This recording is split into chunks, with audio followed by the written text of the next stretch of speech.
Olá pessoal, boa noite. Boa noite, o pessoal tá entrando. Me ouvem bem?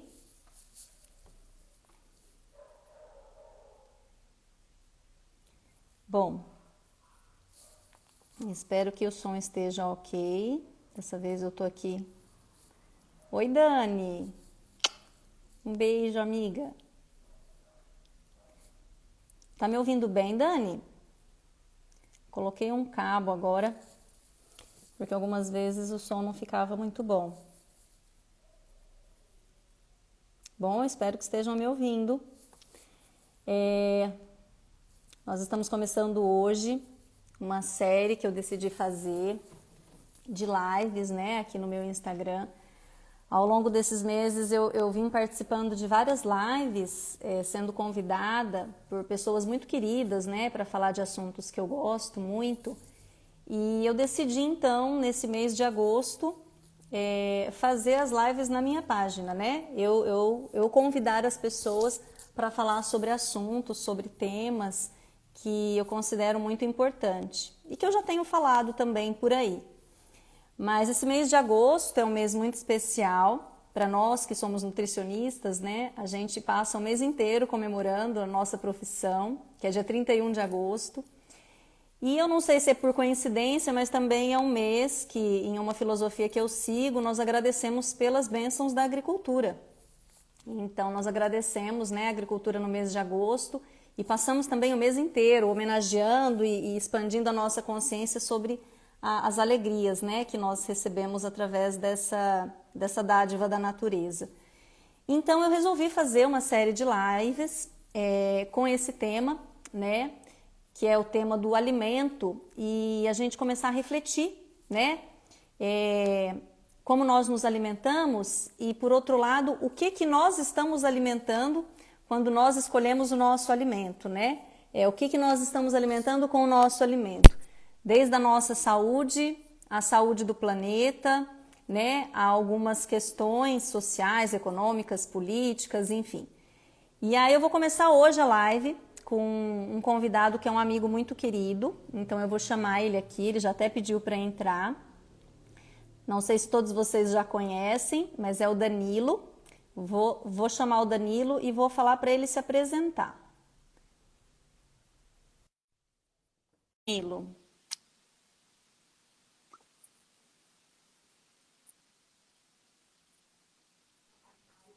Oi! Olá, tudo bem, meu amigo? E aí, tudo bem, Karen? E Tudo você? jóia, que bom. O áudio tá legal? Tá bom? Para mim tá bom. Fala aí Ah, mais um legal. pouquinho. Pessoal, se vocês acharem alguma dificuldade no áudio do Danilo ou no meu, vocês vão avisando, por favor, viu? Para a gente corrigir. Mas para mim até agora tá tudo bem. Perfeito. Olha, obrigada, viu? Por você ter aceito de estar aqui comigo. Nós já estivemos juntos antes, mas foi tão boa a nossa conversa, né? E eu gosto muito de ouvir a sua história, Danilo, e eu gostaria muito, assim, de compartilhar também, né? Tudo aquilo que a gente sempre conversa e que eu sei, mas com outras pessoas, porque nesse mês de agosto, em especial, é muito importante, né? A gente trazer cada vez mais a valorização, né? A gente fala muito do alimento de verdade, mas não é só o alimento de verdade, mas a valorização daquilo que a gente entende dentro dessa cadeia, né, que a gente está inserido. Então, eu vou pedir para você se apresentar, né, caso tenha alguém que está por aqui que ainda não te conhece, ou alguém que venha a assistir depois, e se apresentar. Depois eu completo com as minhas apresentações também sobre você, mas por favor. Legal. Bom, primeiramente, né, Karen, obrigado pelo convite. A gente tá, para mim é uma honra, né, de estar participando com você agora. Quando você foi minha convidada, né, foi super legal, a galera amou. E fico honrado, né, com o convite de poder estar participando hoje também. Ainda mais esse mês, né, que para nós representa muita coisa, né, dentro da filosofia que nós seguimos, é uma importância muito grande, né, e eu fico muito feliz por isso. Obrigado mesmo pelo convite. Bom, é, eu sou agricultor, né, de berço, né, desde os 11 anos de idade eu estou na agricultura, sou técnico agrícola também, de formação. Também empreendo na área da alimentação saudável, né? Nós temos a Vida Orgânica, fundada há mais de 4 anos, como loja. E também hoje eu dou uma consultoria, uma assessoria, algo do tipo para agricultores também. Então a gente atua produzindo, comercializando, ensinando e no final de tudo a gente só aprende. Eu só tenho aprendido, né? Não ensino ninguém, eu só aprendo, mas tem sido de um grande aprendizado, né? Tem sido muito bacana estar em todas as frentes, né? E ter profissionais, né, como você e como tantas outras que a gente tem na loja, é muito enriquecedor, sabe? A gente ouvir também no lado clínico, a gente né, a gente que está ali no início do início, que é no solo, também ouvir de quem indica, de quem orienta, de quem sabe o tamanho do benefício que a alimentação traz. Então, assim, é muito bacana sempre essa troca, né? E eu fico muito feliz pelo convite, espero contribuir de alguma forma hoje. Ai, que bom. Gente, e o Danilo também, ele é marido da Andressa, uma empreendedora, uma mulher linda. Ele é pai da Isadora, da Laura, tem uma família linda. Então, quem tiver oportunidade de ir lá na loja Vida Orgânica, assim, sempre vai ver por lá a família dele. Ô Danilo, Legal. eu vou começar aqui, né, assim, pedindo para você falar para o pessoal como que você iniciou, né, essa vida de agricultor. Você fala que você é agricultor de berço, e como que começou isso, né? Qual foi o seu primeiro contato, né, com a terra, com essa coisa da plantação? Conta pra gente. Na verdade, agricultor de berço, né? A gente veio do sítio, nascemos no sítio, mas eu sempre odiei a agricultura, para falar a verdade, né? A gente, sério, eu sempre odiei. Quer ver? Eu tenho alguns traumas, inclusive, como colheita de algodão. A gente chegava da escola e tinha que ajudar a colher algodão. Nossa, é complicado, né? Hoje em dia está muito mecanizado, né? Mas são algumas atividades aí que deixam alguns, não são traumas, né? Mas não são tão boas lembranças. Mas eu comecei, Karen, com uns 11 anos, né? Nos dias de hoje, eu acho que minha mãe e meus pais seriam presos, né? Se soubesse que eu estava trabalhando. Mas Certamente. naquela época, né? Não é? Graças a Deus, né? E só fazem. Eu tinha 11 anos, hoje eu tenho 18, há 7 anos só que eu estou trabalhando, né, nessa área. E brincadeira, né? E eu comecei ajudando meus vizinhos, né? A maioria dos sítios vizinhos nossos, eles são produtores de hortaliça. Então, eu estudava no período da manhã e aí ia para a tarde ajudar, né, a colher, ajudar a embalar para levar para a feira. E foi assim que eu comecei a ter esse contato direto com a agricultura, né? E ser remunerado, né? Então, assim, eu tinha um bom salário na época, eu ganhava R$ 2 por tarde. E Nossa, tá ótimo, vixe. E na época, um outro vizinho, né, ofereceu uma proposta do dobro do salário, né, ele ofereceu R$ 4 para trabalhar com ele, aí eu larguei o serviço que eu estava e fui para outra propriedade ganhar o dobro do salário, né. Você foi Mas eu tive um promovido, né? grande incentivo. Eu fui promovido, eu recebi uma oferta maior, né, mas eu tive um grande incentivo, né, que foi da minha mãe, principalmente, que ela sempre incentivava a trabalhar para não virar vagabundo, né. Eu, como toda criança, tinha sonho, né, de ser jogador de futebol, queria chegar da escola e jogar videogame, mas a minha mãe, né, e tenho muita gratidão por isso, se hoje eu sou quem eu sou, foi porque ela me ensinou a trabalhar.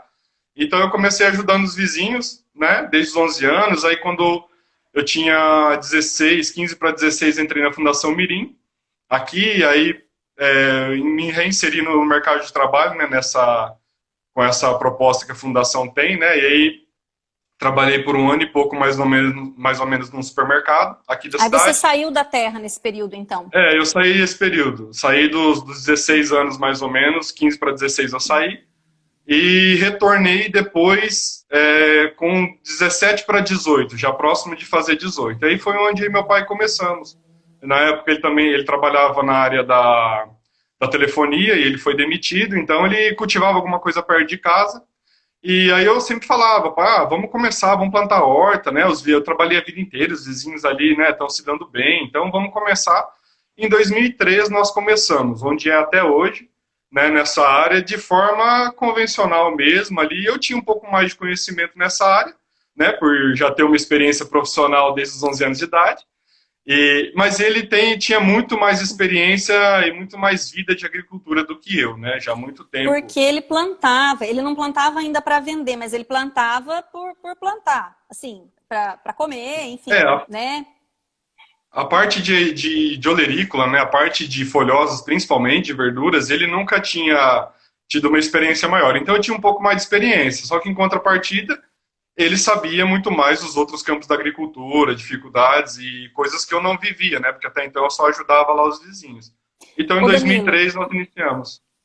e é isso que eu queria que você falasse também, né? Porque assim, aí quando vocês decidiram, então, você junto com seu pai decidiram, então a gente vai começar a plantar para viver disso, né? Para vender esses alimentos, enfim.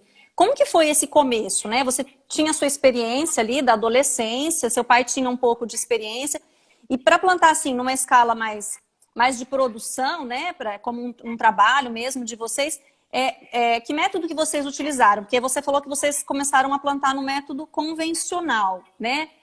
Quem que ensinou vocês esse método convencional? Como que é esse começo? Quem que traz essas orientações? Como que funciona? Na verdade, Karen, como a maioria dos agricultores, nós começamos, essa orientação, esse aprendizado, ele vem dos ancestrais, né? Então, meu avô utilizava dessa prática, como provavelmente ali, não meu bisavô, mas talvez ele ainda tenha tido essa prática de produto químico. Então, a gente vem é, de uma orientação de que é assim que se faz. Então, a vida inteira, meu pai, junto com os irmãos, quando plantava, usava muito produto químico, e eu com os vizinhos também era uma coisa normal, comum usar produto químico. E a gente tinha, como a maioria dos agricultores tem, aquela crença de que se não utilizar produto químico não vai produzir. Né? Então, assim, tinha que usar mesmo, essa era a orientação, e quando a gente buscava a ajuda de um profissional, essa orientação era ainda mais enfatizada. Então, assim, olha, se você não adubar a terra, se você não estercar a terra, se você não utilizar produto químico, porque vai vir muita praga, você não vai conseguir produzir. Então, a gente já tinha isso ali no consciente, né? E quando a gente partiu para a lida mesmo, para viver a nossa realidade, a gente tinha que fazer uso disso, sabe? Então, independente, eu me lembro que às vezes nem precisava, que no início, como era uma terra que estava muito tempo em pousio, né? Uma terra parada, quase não precisava do uso de adubação, de esterco, de nada. Produzia muito bem, ficava grande, ficava lindo. Só que a gente sempre usava porque tinha que usar, sabe? Era uma coisa Porque assim, se não acreditava fizer, que é um protocolo, né, Danilo? É um é, protocolo que bem isso. colocam, né? Bem isso mesmo. E É aí por isso que eu começa. tô te perguntando, porque assim, quando a gente conversa, né, quem costuma frequentar às vezes feira e quer saber, tem agricultor que quando você supõe a possibilidade de não usar nada, né, eles até surtam, eles falam, nossa, de maneira nenhuma. Então, assim, é muito comum, e você tem essa experiência, né, os agricultores, eles já começam plantando acreditando que precisa pôr algo, porque senão não vai dar, né? Ou aquele medo, mesmo que tá vendo que tá dando ali no começo, mas não sabe quanto tempo que o solo sustenta, tem aquele medo, né? Então vocês passaram por É, isso. sim, cara, eu vejo hoje, né, passado, a gente veio com essa crença também, e todo mundo com que a gente tinha contato tinha a mesma crença, é que realmente, infelizmente, é uma crença enraizada, né, é uma coisa que parece que, assim, se não for assim, não vai dar certo. Então, hoje, como você disse, você conversar com o agricultor e falar assim, olha, existe uma forma de você não utilizar produto químico e vai produzir melhor do que você produz hoje. O cara vai achar que você é louco, né? Você está pirando na maionese, né? Você é nutricionista, sua área não é essa. Mas, assim, realmente, porque é uma coisa que está muito forte. A gente traz isso dos nossos ancestrais. Então, normalmente, o pai desse agricultor fazia isso, o avô dele também. Então, ele nunca viveu uma realidade diferente, ou nunca foi apresentado uma maneira diferente. Então, o que ele tem aí convencionalmente, né, é esse ensino. Então, realmente, é uma luta interna muito grande também, sabe? O agricultor acreditar que é possível é uma briga interna ali grandíssima, porque, como eu disse, são muitos anos, muitas vidas que vieram sendo vividas dessa forma. Tem que usar, se não usar, não vai produzir, sabe? Então é realmente bem difícil. E aí, né, como tudo tem um ápice, né, toda história, né, quando precisa de uma mudança, a história vai até um ápice para naquele momento existiu um momento de transição, né? Existiu a oportunidade da transição. E aí você teve isso também, né, Danilo? Então você teve a oportunidade de vivenciar essa crença que muitos vivenciam até um ápice, né? E depois você Sim. teve aí um despertar. E aí eu queria que você compartilhasse o que aconteceu, né? Para que você decidisse quando foi que você resolveu dar uma chance para a agricultura mais saudável, né? Para não usar os produtos químicos que todos os agricultores geralmente usam.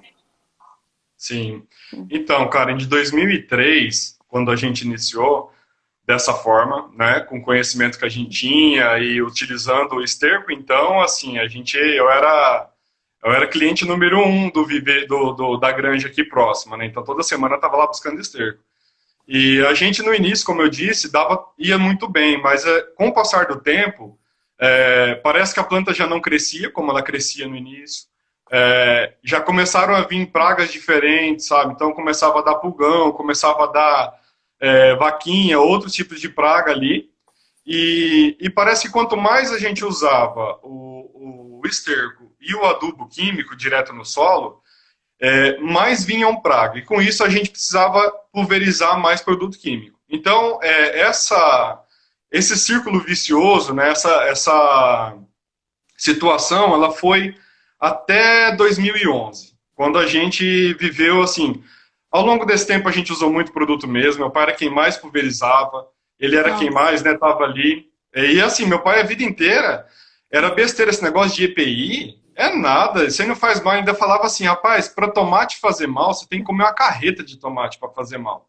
Aí eu falava, pô, pai, mas se ver ao longo da vida, acho que a gente deve comer uma carreta de tomate, sei lá, né, ao longo de não sei quantos anos. Mas assim, era essa crença realmente, sabe, muito forte de que isso não faz mal. Então ele pulverizava de pé no chão, de chinelo, né?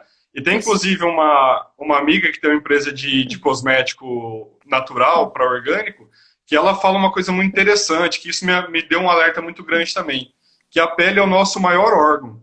E é É bem interessante verdade. quando ela fala isso, né? Que absorve, né, as impurezas.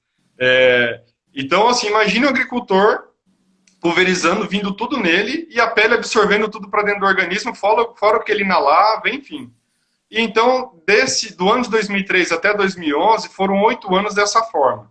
Em 2011, a gente já viveu, né, vários momentos assim que teve que ter muita ação de produto químico, então de pragas assim que parece que nada matava e indicava um produto, opa, beleza, esse aqui matou. Só que a gente chegou no momento que a gente plantou um talhão de brócolis lá no sítio. Plantou um 4, até grande lá.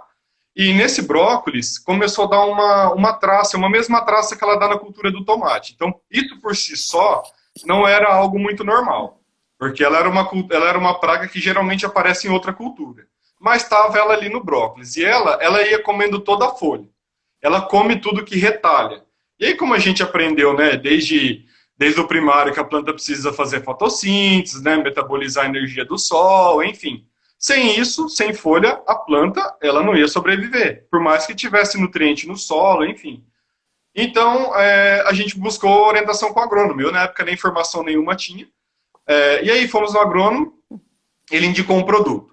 Aí, esse produto, ele indicou, deu a dosagem, né, dosagem segura do produto. E aí, eu acho assim, isso acontece em toda a propriedade, mas eu vou dizer, eu prefiro dizer que isso aconteceu com meu pai. Meu pai ele sempre teve a cultura de triplicar a dosagem. Então, assim, se a dosagem era 100 ml, ele triplicava porque era para matar mesmo, né? É o que ele falava. Não, se é para matar, então eu vou triplicar porque aí vai derrubar mesmo. E o produto químico, só de ter contato com a planta, né? Como eles são sistêmicos hoje, eles ficam na planta, independente onde a praga esteja, ela só de sugar a seiva, ela já morre, é instantâneo.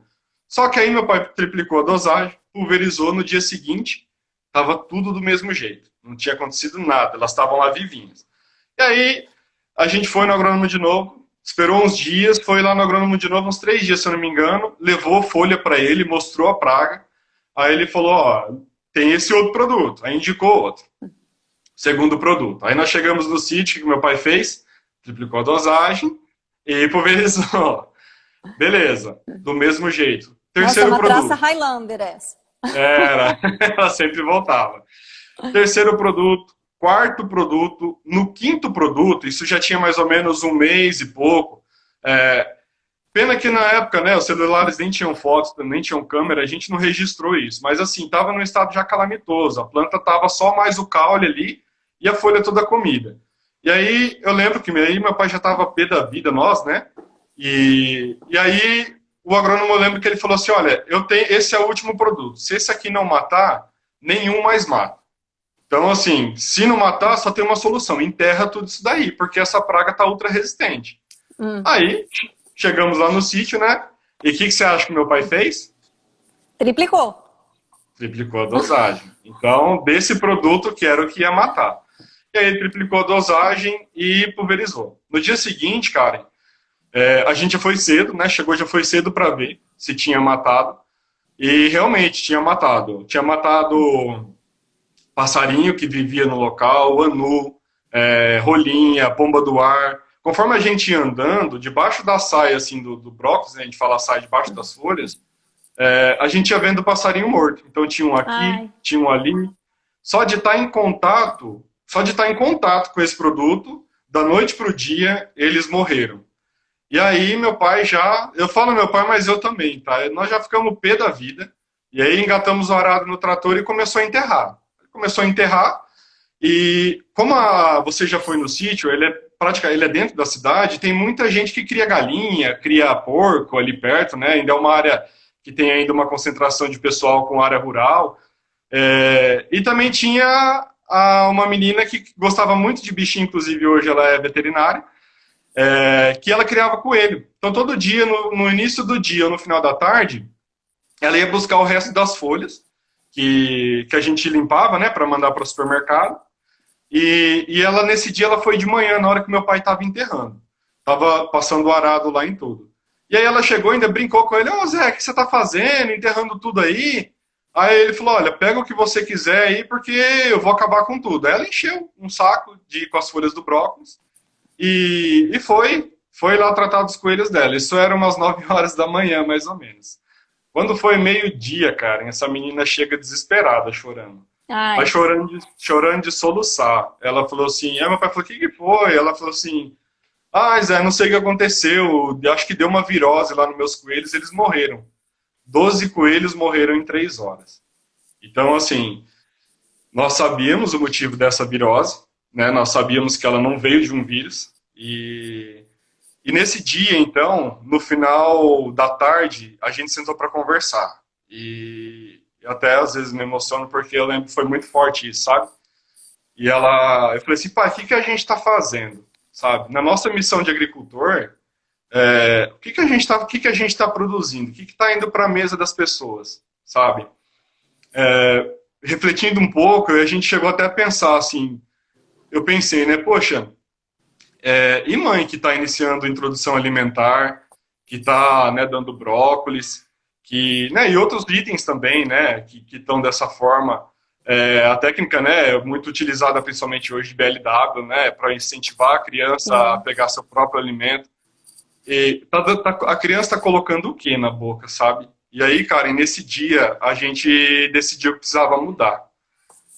Falei, pai, eu acho que assim, se a gente está na agricultura, alguma missão a gente tem aqui a desenvolver. E só que o que a gente vai levar para a mesa das pessoas, sabe? A gente vai levar saúde ou vai levar doença? Então eu me lembro, né, como se fosse hoje, que ele falou assim, olha, é o seguinte, é igual o papagaio. O papagaio ele só desgruda desse galho quando ele prende nesse, né? Então assim, vamos tentar. Se não der certo, a gente volta. A gente retorna e volta a utilizar os produtos, porque senão, né, não vai dar certo. E aí, nesse dia, então, né, me lembro que era meados de novembro, se não me engano, de 2011, foi o ponto decisivo em que a gente realmente refletiu sobre o que a gente ia fazer pela sociedade em relação à alimentação.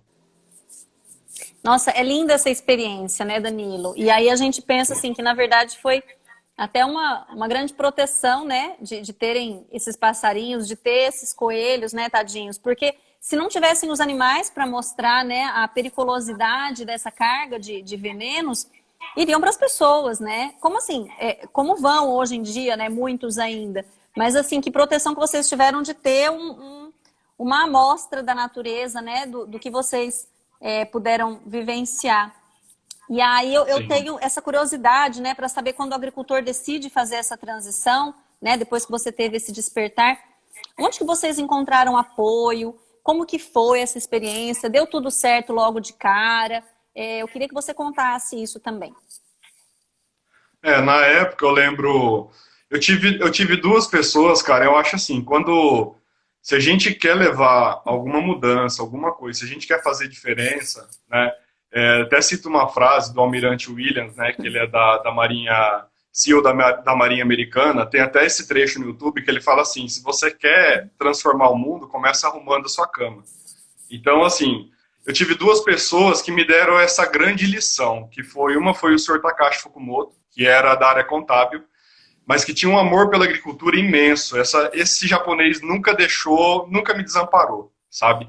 Foi meu grande mestre, foi meu grande pai na agricultura. E também eu tive Luiz Carlos Santos de Miranda, que foi também uma pessoa que, assim, falou, Danilo, tem um caminho.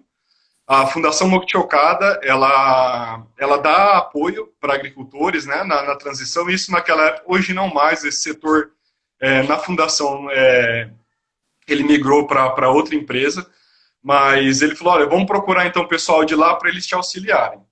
E aí eu me lembro que eu entrei em contato com a fundação e enviaram um técnico, e ali então ele fez uma avaliação da propriedade, e ele falou, olha, você precisa tirar essa parte química, né, vamos fazendo uma mudança aí, tirando o esterco também. E eu lembro sempre que ele falava, olha, seu solo não precisa de cocô, seu solo precisa de material vegetal. Se a sua planta comer Olha. cocô, você vai comer cocô, né, perdoem a palavra, mas acho que é a maneira mais bonitinha.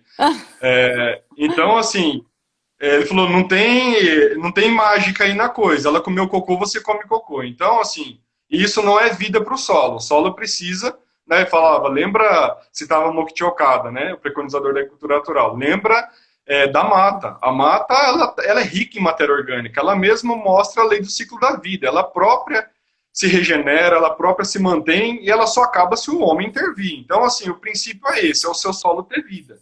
Mas era muito difícil acreditar nisso. Mas a gente já tinha decidido que precisava buscar um caminho diferente. Então eu lembro que ele falou assim, olha, a gente precisa buscar matéria orgânica. E nós, na época, ficamos sabendo que tinha uma usina que dava bagaço de cana, só tinha que ir lá buscar, aqui numa cidade próxima. E aí nós pagamos um frete, né, do amigo do meu pai, buscamos uma carreta de bagaço de cana. E nessa carreta foi um trabalhaço, gastamos um dinheiro que não tinha, e aí jogamos a cana, né, no local, inserimos, então era matéria orgânica que a gente tinha disponível, né, e aí erguemos os canteiros, eu lembro como se fosse hoje, que o dia que um vizinho nosso que veio erguer os canteiros pra gente, ele falou assim, vocês vão fazer orgânico? Aí eu falei, a gente tá começando, ele falou assim, vocês vão ser mais um que vão desistir, eu já vi uns 10 começar e todo mundo desistiu. Foi um belo incentivo, né, foi bem legal. Aí nós jogamos, cara, em esse bagaço de cana. E esse bagaço de cana, depois a gente jogou, levantou os canteiros e plantou. E menina, não, a planta, os pezinhos de alface, eles não saíam do lugar. Eles não cresciam, não desenvolviam raiz. Falou, gente, tem alguma coisa de errado. E aí depois, na visita seguinte do Emerson, do técnico, quando ele veio, ele falou assim, cara, o que aconteceu aqui? Aí fomos ver, essa cana, ela tinha sido, tem um processo na indústria, na usina, que eu não sei direito, mas tem um processo em que ela é lavada com enxofre, então ela tinha uma carga altíssima de enxofre, que nesse processo, no solo, quando a planta absorvia, estava ali onde ela tinha sido jogada, ela agia como um mata-mato, como um glifosato ali, ela não deixava a planta crescer. Então, assim, demoraram em média 3 anos para voltar a nascer vegetação nesse local. Aí a gente mudou de área, né? Então, assim, foi o primeiro teste, ele foi catastrófico. E então a gente triturou cana ali do sítio mesmo e começamos, né? Jogamos cana, esperamos 10 dias, aí plantamos. Só que foi interessante, cara, em que no primeiro plantio em que a gente fez, com essa cana que era ali do sítio, a gente já notou diferença nas plantas que não morreram, antes morria muito. Plantava 1000, morria 300. Então elas já passaram a não morrer tanto. e quando cresceram, estava bonitinha, meu próprio pai sentiu assim que estava com um sabor diferente. Então falou, poxa, olha, tá diferente o sabor. Então, de 2011, quando a gente começou esse período de transição, até 2013, né, nós chegamos à certificação como produtor orgânico. E só que a gente pratica agricultura. Eu sou um pouco teimoso, não sei se é teimosia ou se é persistência, mas falei, olha, se é para não usar mais esterco, a gente não usa nunca mais. Então a gente nunca mais usou esterco e hoje só pratica agricultura natural mesmo, que é livre de cocô, de todo tipo de animal. E o que a gente tenta realmente é dar vida para o solo, né? E então de lá para cá, né, de 2011 para cá, nós nunca mais utilizamos nenhum tipo de adubo, nem pulverização química. E a Fundação Mochocada, na época, teve um papel muito grande aí nessa fase, né, com a experiência que eles tinham. Então eu posso dizer que eu tive 3 pessoas que pegaram na minha mão, né, que foi o técnico da Mochocada, mas principalmente o seu Takashi e o seu Miranda também. Poxa, Danilo, que bom que vocês não desistiram, né? Que bom que vocês e tiveram todas essas respostas, né? Esse entendimento da cana, né? Porque que a primeira cana, né? Que tinha essa carga de enxofre, estava fazendo mal. Porque assim, o que eu observo é que muitos agricultores, quando eles não têm nenhum apoio, ninguém que fale, né? Do que acontece, as primeiras experiências, às vezes, elas são realmente, né, dolorosas. A motivação para desistir, ela acaba sendo muito grande, né? E vocês foram bem persistentes. E tem uma história sua, Danilo, que você conta, né, que eu gosto muito de ouvir e que eu gostaria de compartilhar com as pessoas, que é uma experiência que você tem, né? Você, ali no processo de mudança, tem algumas técnicas, né, para fazer essa transição para o orgânico. Ainda assim, o agricultor ele fica com muito medo, né, de faltar alguma coisa para o solo, e aí às vezes ele não consegue oferecer tudo aquilo que a metodologia orgânica fala que tem que oferecer. E você passou por uma experiência assim, né, nesse momento da transição com os pés de tomate, e aí eu queria que você contasse para o pessoal. Esse daí me tirou do lugar, né? Foi bem bacana. Como eu já vim estudando muito, né, agricultura natural de Muctiocada, e para quem, né, está acompanhando a gente e não sabe a diferença da orgânica, né, a agricultura natural de Muctiocada, ela prioriza a vida do solo, né? Ela prioriza a vitalidade do solo. Então, como eu disse agora há pouco, a gente precisa fornecer matéria orgânica, que é o que a própria natureza nos oferece, e não o cocô, seja de gado, seja de galinha, seja de curral, de estábulo, né? E esse é o principal diferencial, penso eu, que é uma agricultura mais limpa, mais saudável e principalmente com respeito à natureza. E o segundo ponto, em que eu aprendi muito e venho aprendendo, na verdade, com a agricultura natural, é que o sentimento do agricultor e também do consumidor, eles influenciam grandemente no sucesso ou não da produção. Então a gente chegou num estágio, eu tive algumas experiências com formiga, né, que eu conversei com a formiga, ela foi embora, mas essa do tomate ela foi interessante, porque assim, a gente foi plantar um tomate, na época a gente ainda tinha, né, o acompanhamento do técnico, e o tomate é uma cultura, né, que todo mundo sabe 2 coisas dele, que dá muita praga e que tem muito veneno. Né? Todo mundo sabe que tomate todo é mundo assim. sabe. O tomate convencional hoje, por exemplo, ele tem em média, tá? O tomate convencional que você, em qualquer lugar que você comprar, em média ele tem 200 pulverizações de agrotóxico. Meu Deus. É uma cultura de 160 dias, em média, do plantio até o final da colheita. Só que tem um estágio em que você tem flor, fruto pequeno, fruto médio e fruto grande em colheita. E o agricultor também precisa pulverizar agrotóxico nessa fase. E ele pulveriza de manhã e no final da tarde, então são 2 vezes por dia. Então a gente, né, vamos lá se aventurar a plantar o tal do tomate. E eu me lembro que na época, ainda o técnico, assim, com muita base técnica mesmo, ele falou assim, cara, olha, você tem que fazer correção de minerais, você tem que fornecer isso, aquilo, fazer correção de acidez, enfim. E aí a gente tinha já comprado a muda já estava passando, estava velha, e a época já era passada, era mais ou menos meado de final de julho, isso para tomate já tinha que ter plantado lá em abril, maio no máximo, Então estava tudo errado. Muda velha, não preparou o solo e época passando. Tinha E tudo para dar errado. tudo para dar errado. E para completar aí o coquetel de erros, a nossa irrigação, ela não, o tomate ele precisa basicamente, o ideal para ele é uma irrigação de gotejamento, para que não tenha água na folha, não aumente doença, enfim. E a nossa irrigação é de aspersão, aquela que joga água por tudo, né? Beleza, vamos lá, vamos plantar tomate. Só que a gente, como também não sabe brincar, plantou 1000 pés, né? Então, assim, 1000 pés não é pouquinho. E aí plantamos, cara, e levantamos canteiros, tá tudo passando, mas vamos plantar. Plantamos tomate. E aí, passados uns 10 dias, mais ou menos, o tomate estava ficando bonitinho, já sabe, veio uma chuva. Mas uma chuva que enterrou eles no chão. Então a gente ia levantando um por um, ele colocando a terrinha no pé assim para ele ficar, se sustentar, porque ele caiu, ficou grudado no chão. E fomos batendo a terra, irrigando para a terra cair. E assim, para quem conhece de cultura de tomate, para quem estiver acompanhando a gente conhecer, isso, que nem dizia o técnico que acompanhava a gente, isso é caixão e vela preta. Acabou, meu amigo, morreu. Mas nós continuamos, né, cuidando e ele foi ficando bonitinho. Aí, ele foi crescendo, passado mais uns 15 dias mais ou menos, estava num porte bem bonito, estava desenvolvendo legal até, né, por todas as circunstâncias. Veio uma outra chuva dessa. Aí aconteceu tudo de novo, enterrou os pés no chão, aí a gente ia levantando eles, e como a gente não acreditava mais que ia dar certo, a gente foi colocando estaca. Só que estaca bem pequena, a gente foi colocando umas estaquinhas pequenas e falou, isso aqui não vai crescer, não vamos nem tentar fazer parreira nem nada, porque não vai dar certo. Nem a gente acreditava.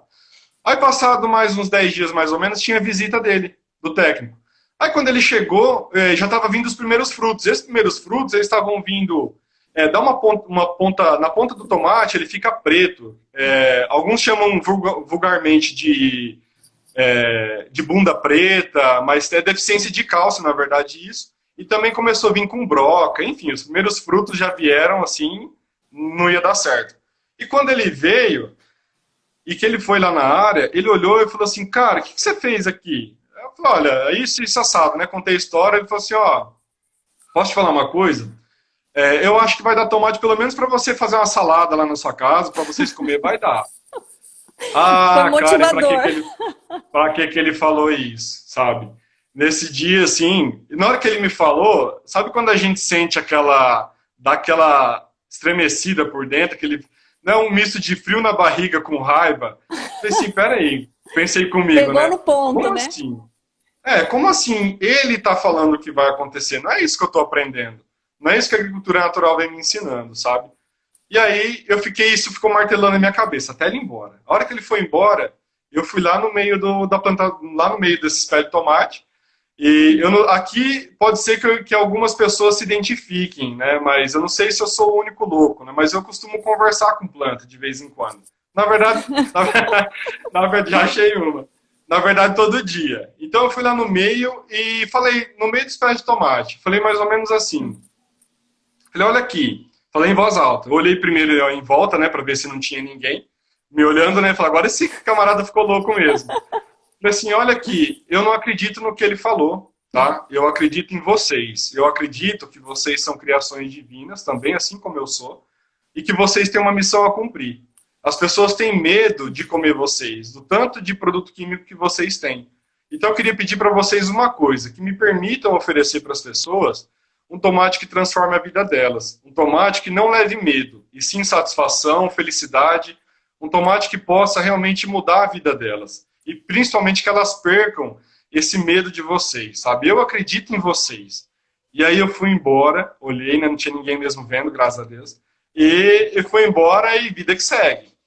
O interessante, cara, é que esse tomate começou a desenvolver de uma maneira bem legal. Começou a dar muito cacho, muita flor e dar muito tomate. Depois eu vou mandar para você as fotos e você compartilha Com com o certeza. pessoal. Eu me Sim. arrependo de ter perdido muitas delas, mas eu ainda tenho algumas. Então esse tomate começou a ficar bonito e dar flor e dar fruto. E começou a carregar tanto que começou a cair de tanto fruto que tinha. E aí, as estaquinhas que era pequena, que eram grandes, começou a ficar pequena. Enfim, resumindo a ópera, esse tomate, ele deu 3 toneladas de tomate bom de mesa. 3 Uau. toneladas. E quando o técnico veio, estava no pico da produção, Ele chegou em mim e falou assim, cara, o que você fez aqui? Aí eu falei assim, o que você acha que eu fiz? Ele falou assim, não sei. Não, falou, eu falei, lembra aquele dia que você veio aqui e falou isso, isso, isso? Ele falou assim, tanto lembra que eu não retiro uma vírgula do que eu te falei, porque o que mostrava era isso. Eu falei assim, então, falei, Emerson, eu venho aprendendo o seguinte, o que a agricultura natural vem me ensinando é que não é o agricultor quem determina o que vai acontecer, não é a adubação que ele vai fazer, não é o agrotóxico que ele vai utilizar. O que eu venho aprendendo é que Deus está vivo na agricultura, que o corpo de Deus é a agricultura, né? A gente aprende isso desde o berço também, né? E o que eu venho aprendendo, cara, é que não sou eu quem determino. Então, assim, naquele momento eu não tinha o que fazer, a não ser me reverenciar à natureza, porque tecnicamente falando, eu concordo com você que não tinha outra solução. Mas então eu fiz isso, isso e isso, e falei para ele.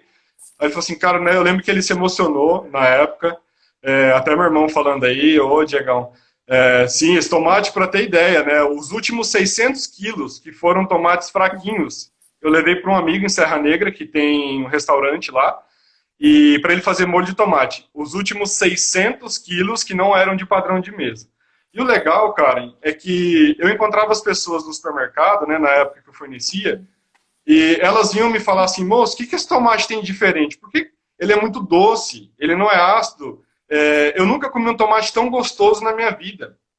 E eu vi isso de muitas pessoas. Então, assim, realmente, essa experiência me mostrou o quanto existe algo espiritual por trás da agricultura, algo invisível, algo que realmente movimenta, que é isso que a agricultura natural vem me ensinando, sabe?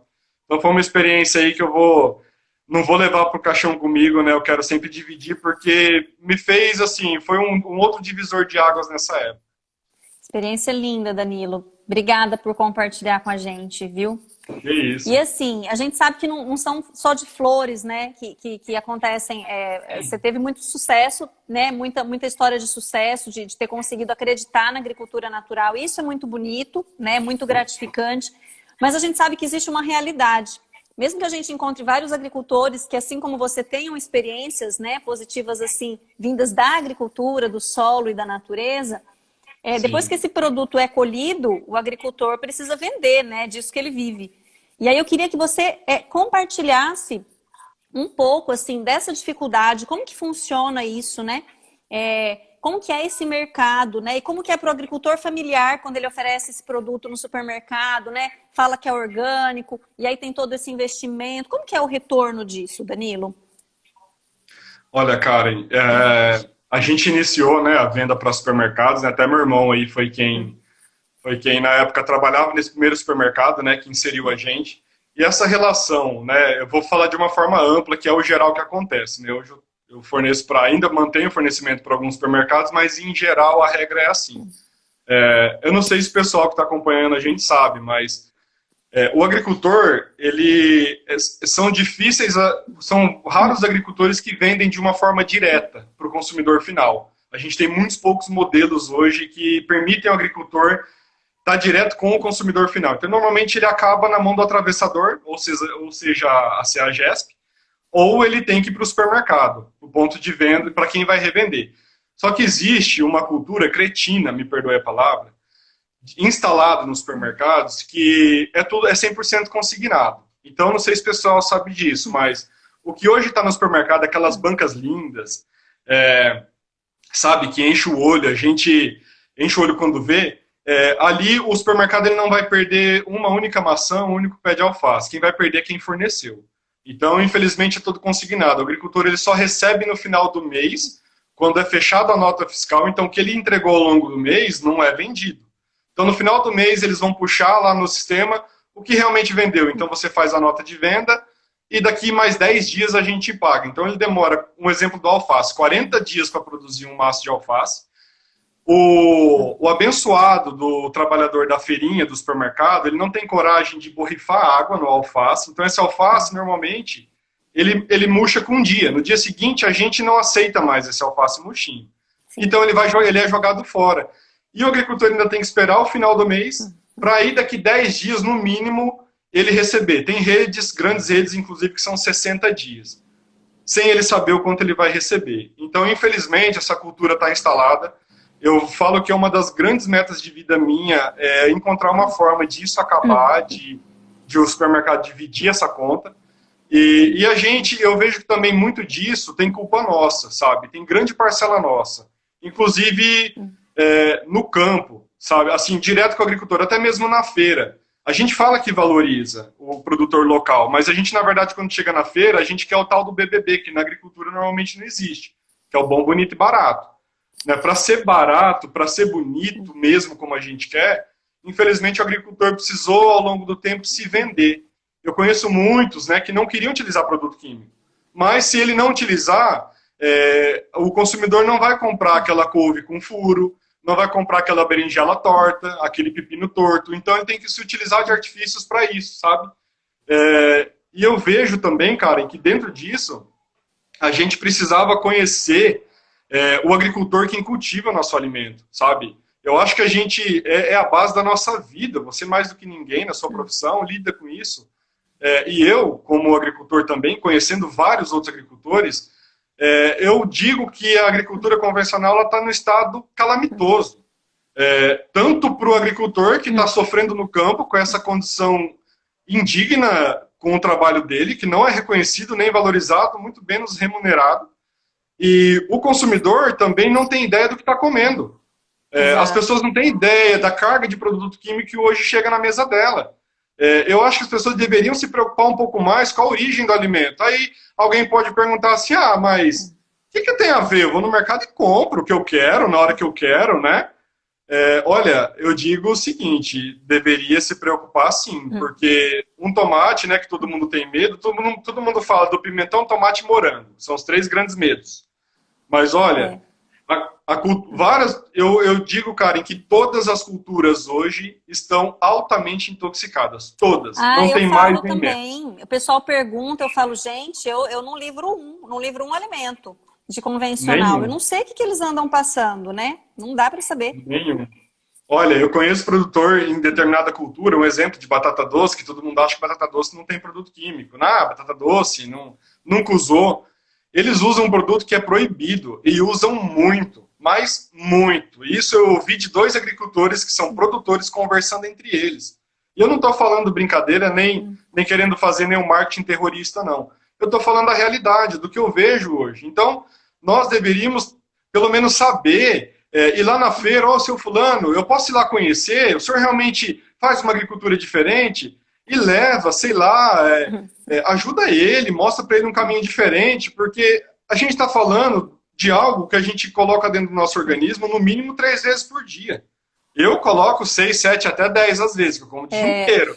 Para manter mais de 90 quilos de pé não é fácil. Mas, então assim, o que a gente está ingerindo, sabe?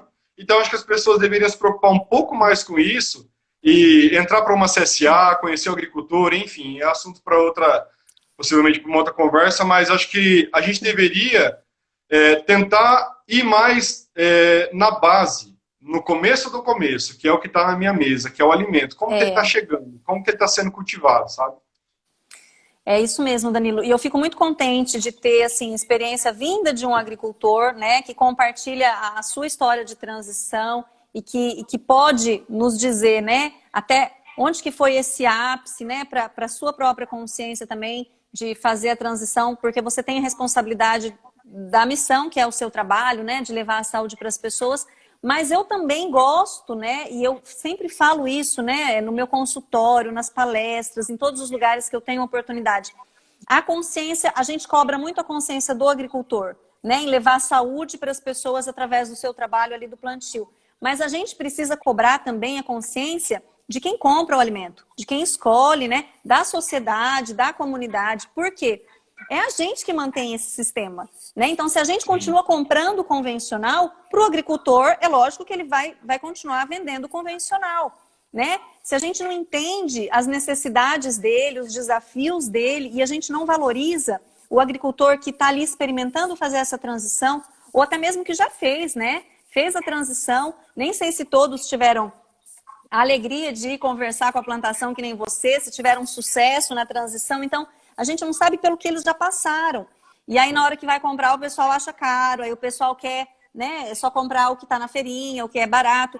o que eu falo, se não dá para investir tanto assim na alimentação, não precisa comprar o produto orgânico importado, né? Não precisa comprar aquele que vem lá do norte, aquele que vem lá do sul. Compra o local, compra o que é plantado ali na sua região, né? Começa pelas coisas mais triviais, enfim. Até porque a alimentação frugal ela é muito mais saudável, né?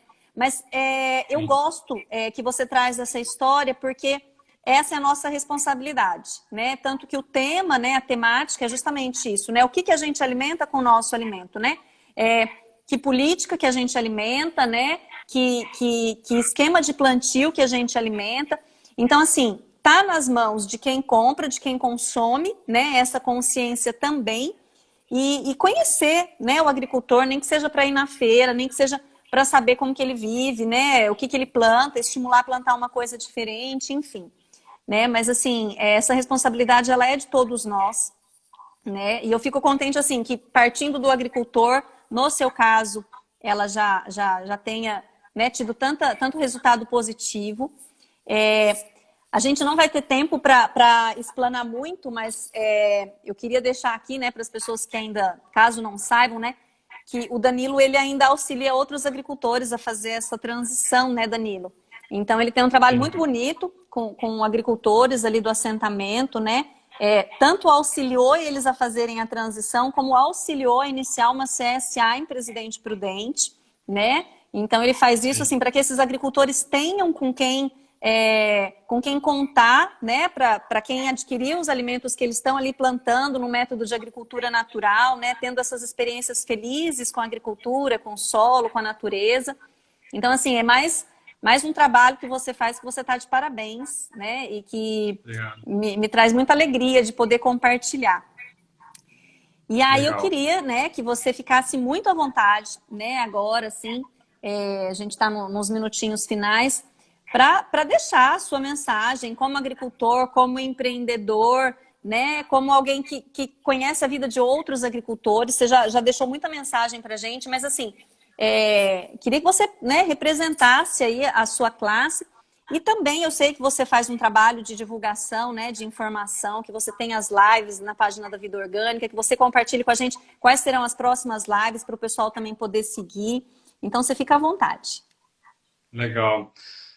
Karen, essa questão dos agricultores, né, eu há 3 anos atrás, eu vou dar uma resumida, eu fui procurado, né, fui com uma cliente, levou uma amiga que acompanha assentados aqui da região e ela fez um convite para ir lá conhecer. Né, e quando eu me deparei com a realidade, eu vi o Danilo de 2003, sabe? Eu voltei lá nos primórdios e todos os medos, as dificuldades e uma vida assim, sabe? Na maioria das vezes, na maioria deles, muito humilde, eu falei, olha, alguma coisa eu preciso fazer. Eu preciso contribuir de alguma forma, né? Eu não tenho muito a contribuir, mas eu tenho alguma coisa a contribuir.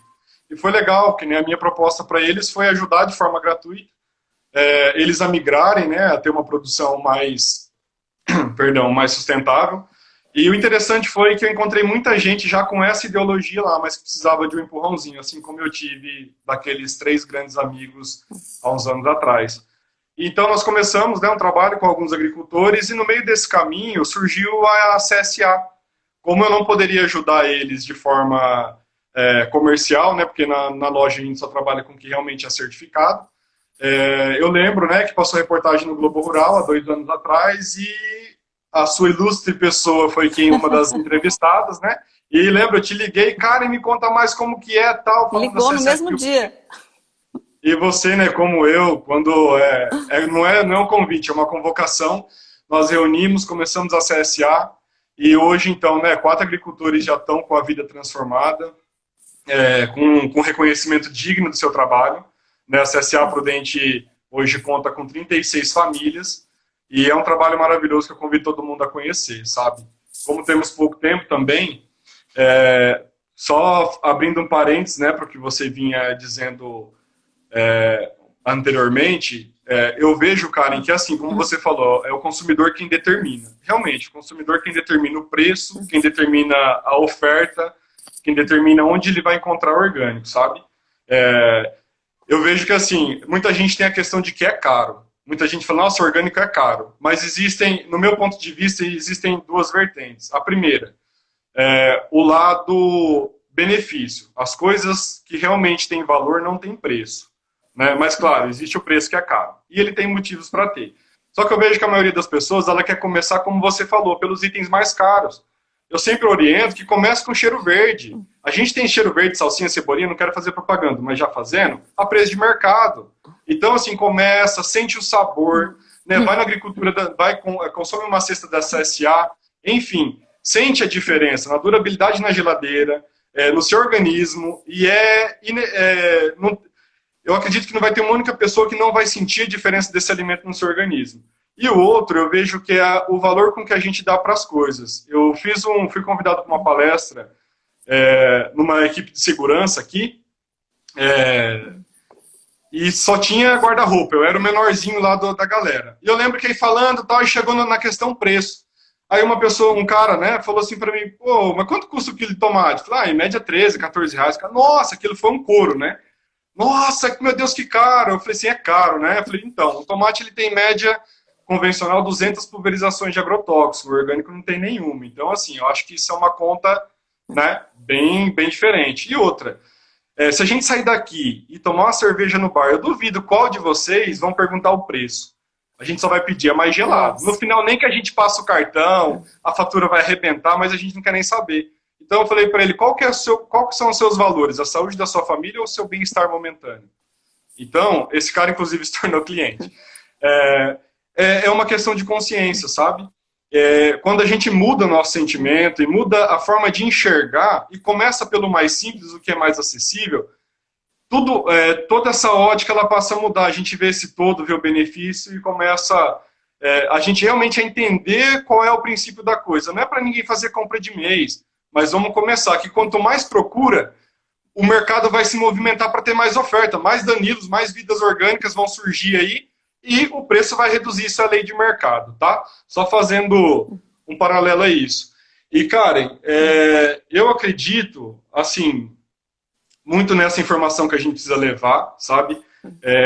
De realmente levar tudo o que tem por trás, isso que você disse, né? O que a gente está alimentando com esse alimento, com as nossas escolhas. Então, a partir do momento que a gente tem escolhas realmente saudáveis e diferentes para a vida, que vai movimentar, que vai mudar a vida do agricultor que vai cultivar nosso alimento, esse agricultor não vai mais produzir com medo de vender, ele vai produzir com gratidão, sabendo que a família da Karen, que a família da Luciana, que a família da Kellen, que a família o produto ele passa a ter, não tem mais forma, nem preço, ele passa a ter fisionomia. É para aquela família, sabe? Então isso eu acredito que tem uma energia totalmente diferente e isso muda tudo. Né? E eu acho que a gente está bem no finzinho, me desculpe, mas convidar o pessoal, né, para no próximo dia 18, eu vou trazer na página aqui da Vida Orgânica, o Luiz Carlos Dematê, da Corin, que vai dar uma aula, o cara é fenomenal, você também conhece, nós vamos abordar um assunto bem bacana, e no dia 1º do 9, quem? Valéria Pascoal, aceitou o convite, estou lisonjeado. Show, né? Que linda! A gente admira demais o trabalho dela, né? Ela aceitou meu convite, então assim, nós temos aí dia 18 do 9, 18 do 8 e 1 do 9, nós temos essas duas lives já programadas aqui. Maravilha, eu estarei nas duas, né? Parabéns. Por favor, será uma honra. Aí, muito obrigada, viu, meu amigo? E parabéns pelo seu trabalho, né? Pelo seu trabalho de expansão, de conhecimento. E aí, estarei nas suas lives também, tá bom? E pessoal, é recíproco. Dia 19 tem mais aqui, eu vou divulgando para você com a doutora Natália Marques, nutricionista também da VP, né? Nutricionista funcional, uma grande amiga, e a gente vai falar sobre as questões nutricionais, né? Do alimento, o impacto que isso tem para a nossa saúde e também para o meio ambiente dentro da visão funcional. Então, muito obrigada. Perfeito. Um beijo para você, para sua família. Beijão, Andressa. Obrigado. Eu vi que várias pessoas foram cumprimentando a gente estava aqui empolgado. Então, um beijo, gente, para quem ficou aqui, viu? Depois vai ficar salvo. Tchau. Obrigado, beijo. Tchau, tchau.